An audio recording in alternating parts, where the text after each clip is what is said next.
شاید ان میں سے کوئی ایک آدمی جو ہے وہ آ جائے۔ کینیڈا ایک دفعہ میں گیا ہوا تھا تو نماز وغیرہ پڑھاتا تھا وہاں میں مسجد میں، کیونکہ وہاں جو عالم دین تھے وہ یہی جامع المنتظر کے پڑھے ہوئے تھے، مجھے کہا میں پڑھا دیا کرتا تھا۔ تو نماز کے بعد ایک فاتح خانی کی مسجد تھی، مجلس تھی، وہ میں نے پڑھی تو ہمارے ماتمی حضرات جو ہے وہ تقریباً 30-35 کے قریب، ان میں سے ایک آدمی بھی نماز میں نہیں آیا۔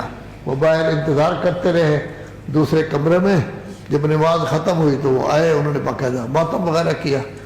تو ماتم وغیرہ جب کیا انہوں نے سارے کپڑے اتار دیے، جیسے رواج ہوتا ہے آپ لوگوں کا کہ کپڑے، نیک نیک لوگ بھی کپڑے اتار دیتے ہیں، نمازی پرہیزگار کپڑے اتار کے ماتم کر رہے ہیں۔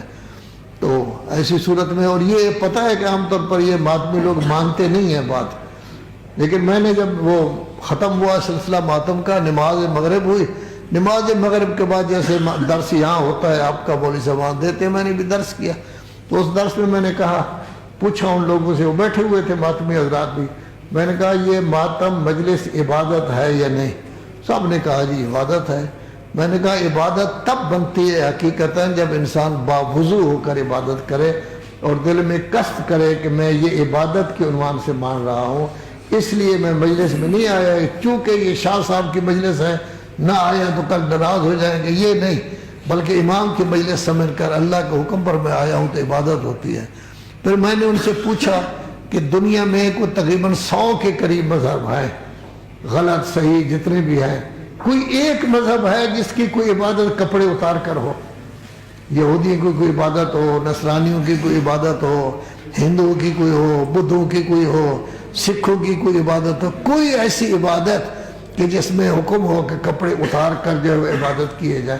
بلکہ ہمیں تو حکم دیا گیا ہے کہ نماز میں کپڑے پورے ہونے چاہیے، حتیٰ کہ جو ہے وہ برش کر کے آنا چاہیے، حتیٰ کہ انگوٹھی ہونی چاہیے، حتیٰ کہ عطر استعمال کرنا چاہیے، پرفیوم وغیرہ نہیں، یہ بکواس ہے، عطر استعمال کرنے چاہیے، شریفانہ کھاتا ہوتا ہے۔ جتنا زیادہ گوڑ لگائیں گے اتنا ہی زیادہ میٹھا ہوگا۔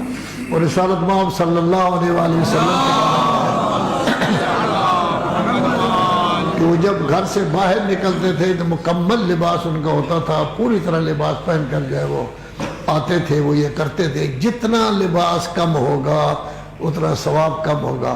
اب ماشاءاللہ ہمارے طلبہ کرام بھی بعض کافی سینئر بھی بیٹھے ہوئے ہیں، مومنین بھی بیٹھے ہوئے ہیں، سر ننگے ہیں، کیونکہ سر پہ کوئی چیز لیں تو پھر ان کو تکلیف ہوتی ہے، تو کم از کم 10% ثواب کم ہو جائے گا۔ تو اگر وہ سر جو ہے ننگا رکھے 10%، اگر وہ جو ہے قمیص بھی اتار دے، بنیان میں پڑھ لے، اور 10% کم ہو جائے گا۔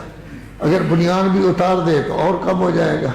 سلوار اتار کے جانگیہ پہن لے، کچھا جس کو کہتے ہیں پہن لے، نماز ہو جاتی ہے، نماز کو کچھ نہیں ہوتا۔